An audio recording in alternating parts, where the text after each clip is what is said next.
with V Latte Cafe. Boom. All right. Well, good morning, everybody. My name is James Lenhart. Was just giving you a little preview of some things that are being released over this weekend.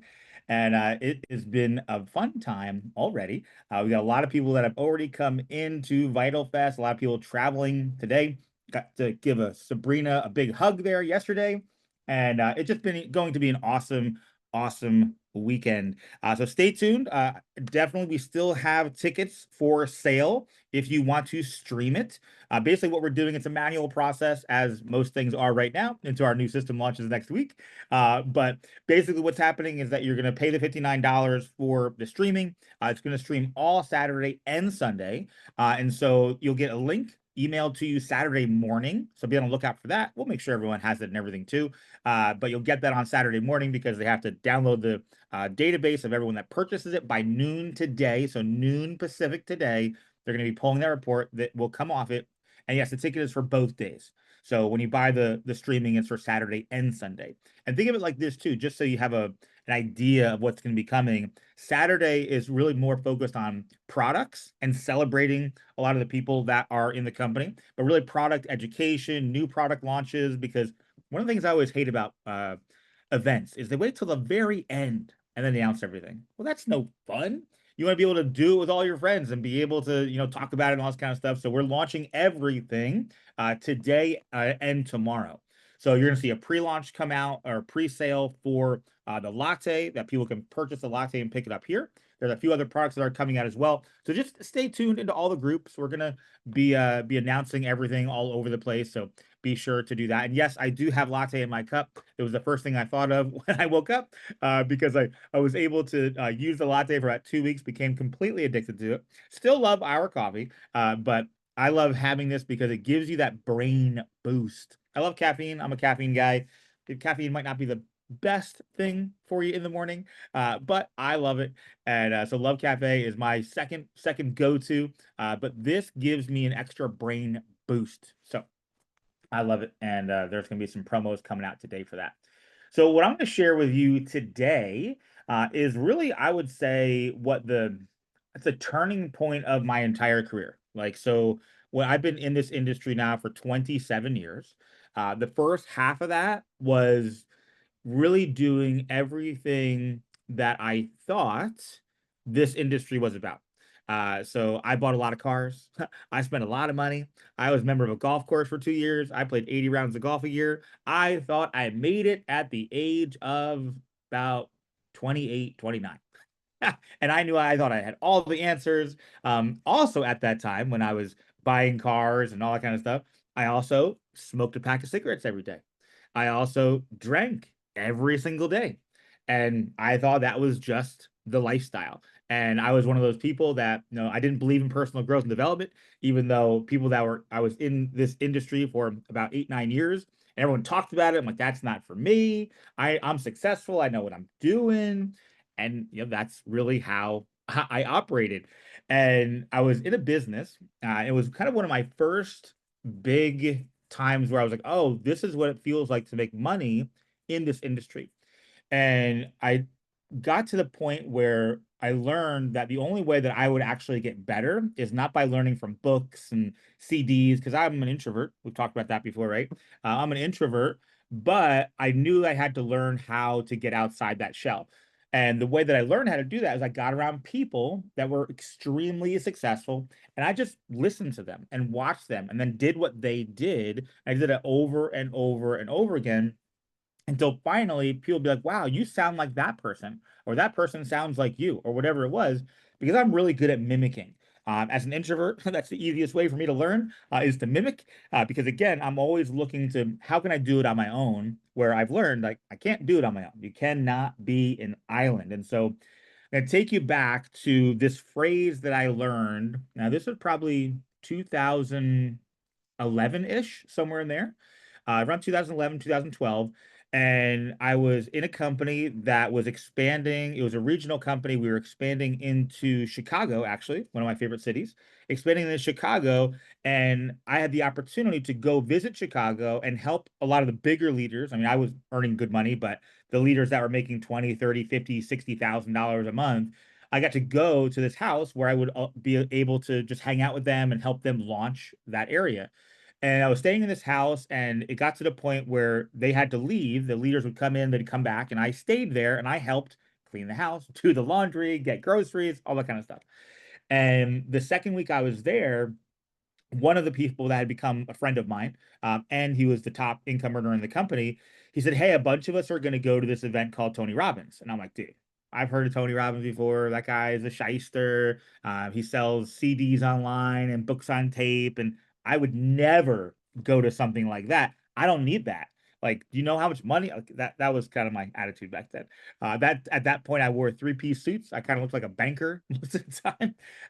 But he said, "No, no, you really got to come to this event." And I said, well, I just really don't want to. And it's not, I've got so many meetings. I'm so busy. And he went, "Well, here's the thing. If you don't go, you'll never know. And so if you don't go, you're going to depend on the opinions of others. You're going to depend on your past experiences of what you think it is. And if you are really someone that thinks they're smart, go see it for yourself." And I went, "Oh man, now I have to go. But I'll go. I'm not gonna participate. I'm not gonna do anything." He said, "Okay, hey, that's all you can do." I said, "All right." And I remember that day I was had a meeting with a big bank. We were taking over one of their accounts. Had a meeting with a big bank. I was in a three-piece suit. And I went on the way back to the Tony Robbins event. It was called UPW. Went to that event, and I think I showed up maybe 2 hours late or something like that. Walked into this room, people are jumping on their seats and all, they're all crazy. And I'm like, oh, this is horrible. And I'm like, this is uncomfortable. And there's people running around hugging each other, giving back rubs. I'm like, this is not to my jam. But I promised my friend I'd stay for day one. And so I sat in the back of the room like this. This is me in the back of the room. And I'm like, okay. And then eventually I rolled up my sleeves and I kind of got a little more comfortable. And I remember a turning point when I went to walk out of the room. They were doing some big, I don't even remember what it was, but they were doing some big thing where they were getting people prepared for the fire walk that night. So I'm like, there's no way I'm walking over coals. You guys are insane. And I was like, I'm not staying for the night. But they were doing this whole thing, chanting and stuff. I'm like, I'm gonna sneak out the back. I'm gonna make some phone calls. And so I remember, you ever do that thing where you get up in the back of the room and then you kind of like just back up to get out to get out of the room. I did that. I backed up out of the room and I went to go turn to open the door, and this person like popped up and they're like, "Hey, what's up? Where are you going?" I'm like, "Oh, I'm just gonna go." "No, no, no. Why don't you just stand here with me?" I'm like, uh, okay, whatever. I stood there with him and watched this whole thing they were doing, and he started walking me back into the room. I sat down. I watched what was going on. I started getting intrigued. I don't know why. It just kind of drew me in. Well, the moral of the story is that night I walked over fire for the first time. And that was the first of 19 times I would walk over fire. After that, I started working with Tony Robbins. I built fires for 6 years. That was my world for about 5 to 6 years. And after that event, everything shifted for me. We wrote letters to ourselves. I went back after that event. I sold my condo, my two houses. I moved into a small apartment and started traveling all over the world. And I remember writing a letter to myself that, someday I'd love to be at the top of a company and all this kind of stuff. A year later, after that, I was offered a position with a company that was launching, and I was one of the 12 founders of that company. And it was really a big turning point. And I take no credit for it whatsoever. I don't take credit for showing up at the event. I don't take credit for learning from Tony. I don't take credit for any of it. I mean, I remember skiing on mountains in Whistler with Tony Robbins and his wife, and it was a really, really cool experience. And from that experience, I learned that a real important truth that I think it's really hard for myself and others to really put it inside their brain. No one's actually special. That's what I learned from being in Tony Robbins, because I would sit next to people. I remember sitting at a breakfast once and came down early. We were in Whistler and I sat down to breakfast. No one was there. I walked in. The guy was sitting there. I go, "Hey, do you mind if I sit here?" I sat down next to him and I go, "So what do you do?" And he goes, "I own satellites." I go, what does that mean? He's like, oh, I buy and sell and rent satellites to telecom companies and other companies. I was like, oh, that's cool. What kind of business is that? He's like, oh, I think we're worth like 1.6 billion now. I'm like, oh, okay. How'd you get into that? He's like, well, high school dropout, but I really, got around the right people. And so that whole experience was like, okay, I would have never realized those or made those connections if I had not gone to that first event. And remember, I was skeptical. I was like, you guys are nuts. You're insane. But I showed up. And from showing up, it developed into so many different things that I could never, ever be thankful enough for my friend telling me that. And it's one of those things that I'll probably get it tattooed on me at some point. I've got two sayings. One is, if you don't go, you'll never know. That was from him. And I forget where the other one came from. I think it might have been Jim Rohn. If you don't ask, the answer is always no. And those two questions have really dictated my life over the last 15 years. Now, sometimes it led to bad things that I'm like, why did I do that? But then I connect the dots and like, oh, that's why I did it. But this whole idea of, if you don't go, you'll never know. And the real thing is, if you catch yourself saying I know, or other people saying they know, what you know or what they think they know is half of 1% of half of 1% of the total knowledge of the world. So no one actually knows. And so showing up to an event allows you to do a few different things. And now this could be showing up to the event live in person. If you can't do that, the next best step is to get a streaming ticket. And I'm going to show you how to get the most out of whether it's live or whether it's streaming. Because here's one of the biggest things that I've learned from events where I've probably been to, I don't know, let's say 200 events, whether it was in companies or whether it was personal growth and development, masterminds, something like that. And after every event, some people always go, wow, your business explodes after the event. And people go, oh, it must be because you learned that one secret, or you got the magic script, or whatever it is. It wasn't. It's the energy of being around people that I call accelerators. So normally you're not around those people. Normally you're around coworkers, family, friends. Their purpose in your life is not to make you better. That is not their purpose.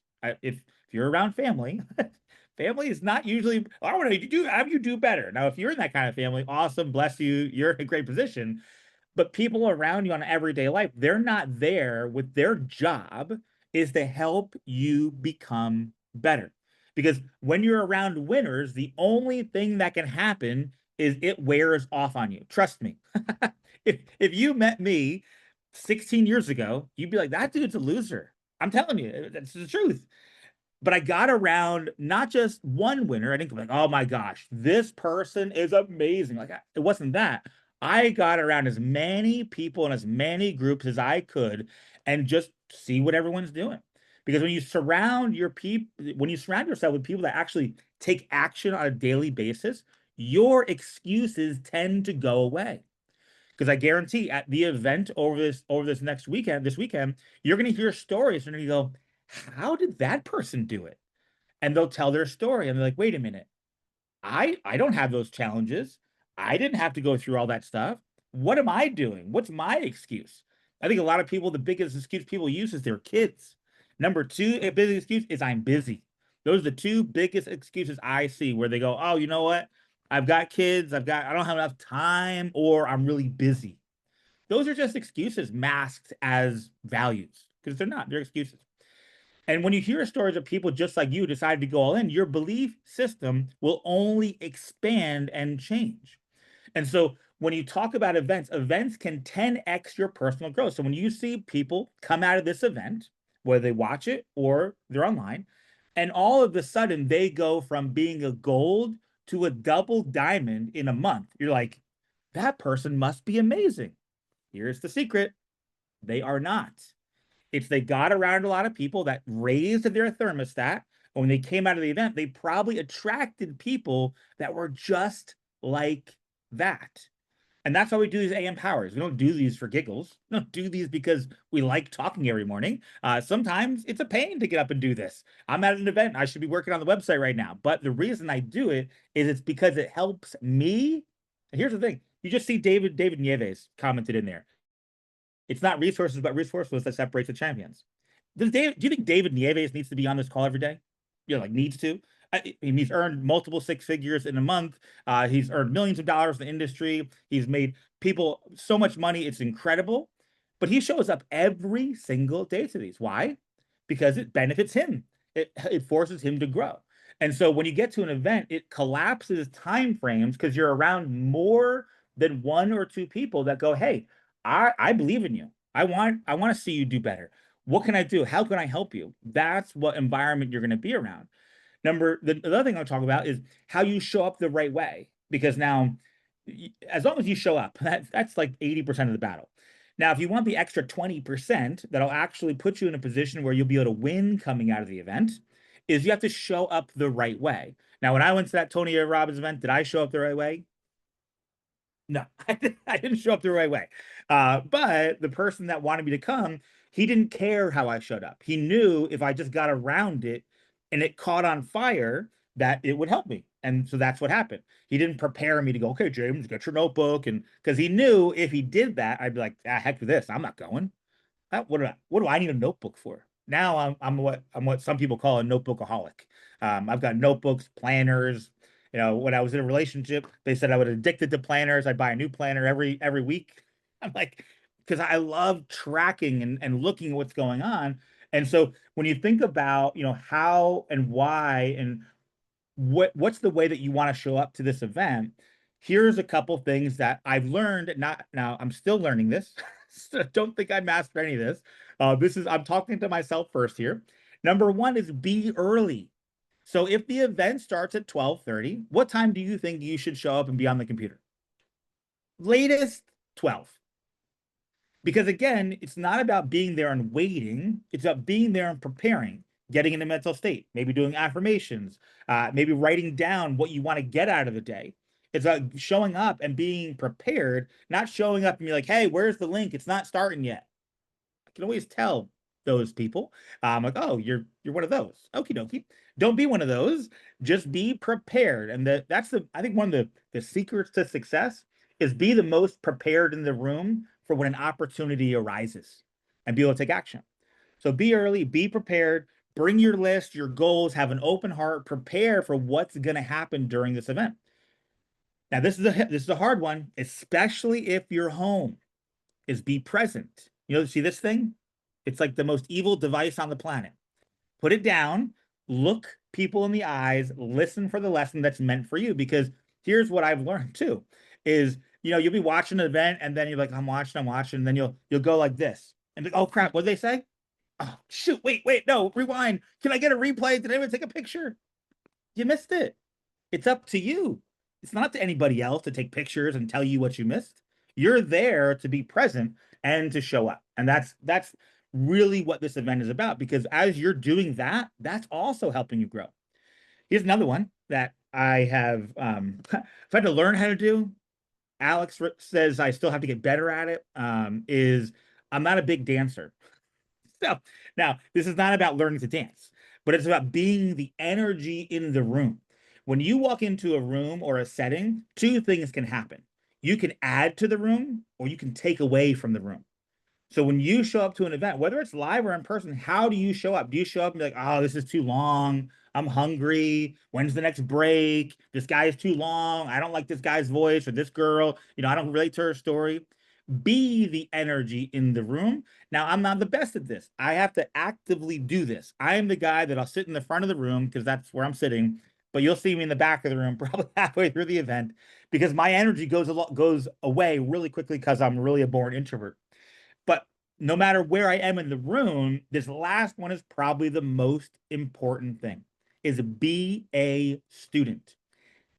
If I paid, let's see who's on here. If I paid Sarah, if I had Sarah, I'm going to pay you $10,000 a day at the event to take notes. And I'm going to judge me giving you that $10,000 about how great your notes are.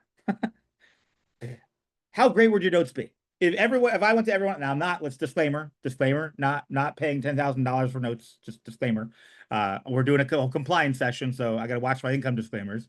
And so, but if you did that, if you went into note taking as if someone's going to pay you 10 grand a day just to take notes, and why do you take notes? Do you take notes because, for what is the reason why you take notes? Do you take it to retention? Do you take it whatever it is? I believe there's magic that happens, however you want to call biochemistry. I call it magic. Brooke would call it biochemistry. I call it magic because I don't understand it. She does. But when you take a thought or you hear something and you take this thing called a pen or a piece of paper, not digital, not that, but you take it and you put it in the real world, you put writing on a piece of paper. That's why I still believe in making a list of 100 people. If you haven't done that yet, that is what I think it's number 4? Number 4 in our new duplicate system. Number 4 is make a list. That is not a suggestion. If you want to be successful in this industry, in this business, if you don't have a list, you're just floating around. Because again, when you take it out of your mind and you put it on a piece of paper, things become more real. I can tell when I look around and I feel confused in my life, or I feel that things are shaky. I go, wait a minute, I'm not using my planner. I'm not planning out my day. I'm not writing things down because that's how it gets out of my head. If it stays in my head, it becomes a jumbled mess. And I'm like, wait a minute, what am I doing? And I know if I take it out of my mind and I put it in the real world, the universe, God, it will all go, okay, that's what you want, and I will deliver. And God doesn't have a choice, because if you ask, it is given. If you do not ask, it is not given. It's written, right? And same thing when you talk about if you don't go, you won't know. If you don't go to the event, will have no clue what you're going to go learn, because you'll never learn it. You'll never get that little thing that was a spark that caused you to come out of that event and go from wherever you are to double, triple, red, black, whatever diamond you want to go to. Because it's not about the things you know, it's about the things you do and the mindset you have, right? And so once you leave the room, though, here's what I learned at Tony Robbins events, because I went through them for years. And I'd see the same people come to the same event over and over and over again. I'm like, didn't you learn anything? Like, what are you doing? It's actually why I started doing volunteer work and working behind the scenes, because I wanted a different angle of the event. I wanted to see what it was behind the scenes. I now know way too much about those events. I wanted to see what it was like to see on the other side, because I would see people leave the event, leave the room, and then after about 90 days, their energy would go bloop.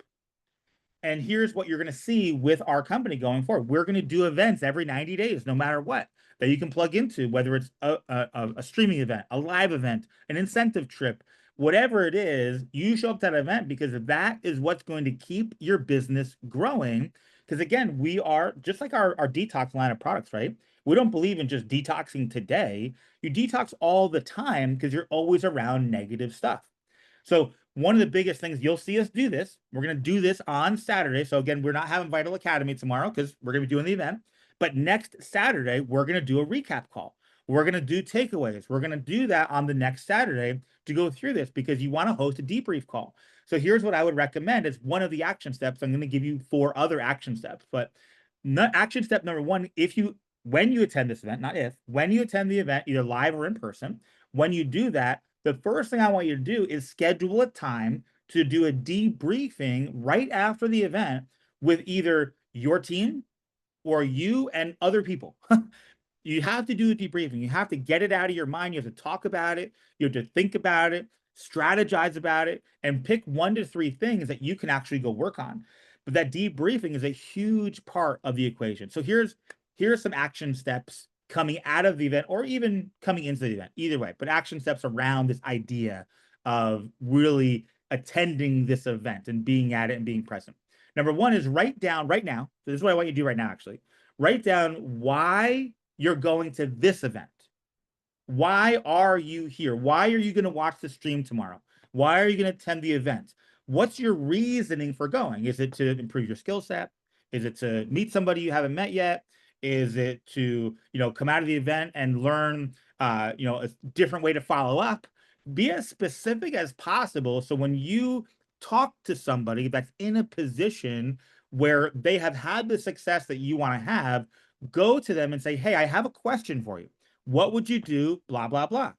Because here's the thing about an event, we can't go anywhere. we're here. The only place I can go to is retreat to my room. And so that's the biggest thing is people are a captured audience right now. So make sure you know why, so you know what to ask. Make a list of all the people you wish were at this event with you. Make a list of all the people you wish were at this event with you, and then make sure they're at the next one. Number 3 is choose one skill or one thing, one belief, one value that you want to 10x from this event, not come out and hit diamond. Because here's the thing, if you come out and say, I want to come out of this event, I'm going to hit diamond. Ooh, I might not do that because you can't dictate how to hit diamond. You can only dictate your mindset and your skill set. So as you come out of this event, go, hey, what am I weak in? And what do I want to learn? Because if I fill in that little tiny gap, that might be what's missing to make you into a diamond, whatever that is. So again, set goals not based on things that you don't control, like hitting a rank or getting more sales, because you can't get to diamond by yourself. Well, I guess you could if you did a lot of sales, but diamond is a lot easier when you get a bunch of people to go silver or a few people to go emerald or whatever it is. And so you want to go, what's that skill that I need to get better at? And then number 4, this is probably the toughest one of all. Ready? Here's the toughest one at all. Post your commitment publicly. Now, people are going to think we're crazy, but I'm going to have you do that in our one team group. So in the one team group, I don't know why David's calling me. In the one team group, post in the event what you or what you are going to commit to doing with this event. What's a skill you want to improve? What's something that you want to get better at this event? And then tag a few people in the comments and ask them what theirs is. So again, be approved through the group. It could be a text, it could be a picture, whatever you want it to be. But let's drill into that one team group and have people go, what the heck are they talking about? Because if everybody on this call, how many people are on this call right now? Let me look. Okay, there's 91 people on this call. Now, this might take not even 2 minutes, right? It could be, I want to learn how to get better follow-up. I want to learn how to recruit. I want to learn how to prospect better. Whatever it is, or it could be something that I completely didn't say. But go post that in the group and say, this is what I'm going to get out of the group or out of the event. I'm sorry. And post that because when you proclaim it publicly, God, the universe will go, oh, you must be serious. Okay. And here's the thing. If you don't do it, what's the worst that could happen? It doesn't happen. That's what could happen. The best thing that could happen when you do it is it could happen. And so if you don't go, if you don't post, if you don't proclaim, you'll never know. And that's how we know. And then when you look at, how do people know who to spend time with? Because that's a hard thing to do at events too. You're spending time with people, you're getting pulled in other direction. How does someone like David Nieves or Brooke know who to spend time with? People that show up, people that take action, people that follow instruction, people that are coachable. That's how we know. I can't go to 91 people on this call and run down this list and go, okay, Amber, are you ready? Angel, are you ready? Angela, are you ready? And Arita, Ashanti, Barb, Beverly. I'm only through like 6 names. It would take me forever. I can't go ask anybody. The only way that your sponsors and people that you want to work with know that you're serious is when you raise your hand. That's what I did way back in the day. I realized I love making PowerPoints. So for years, I became the guy that made PowerPoints. And so people, hey, James, can you make a PowerPoint? Sure, I'll make a PowerPoint. And I would add value wherever I could because that would let me be in the room. All I wanted was in the room. I wasn't looking to learn how to recruit or sell or anything. My whole goal was how do I get in that room? Now, sometimes you can't get in the room unless you hit a certain level. But at things like this, events, live events, virtual events, just show up and really be present for yourself and for your future. So I hope that was helpful. I can't wait to see you on the live stream. I'm sure 91 people on here went and purchased the live stream as well, because you're going to be able to get access to the recording. You're going to be able to get access to all the different things that we're going to have after this. There are promotions coming out. There's new trips. There's new things coming out all weekend long. You want to be present. You want to be in the room or around the room as much as possible. So I will see you at the event, either live or streaming, and have an amazing, amazing day. Bye for now.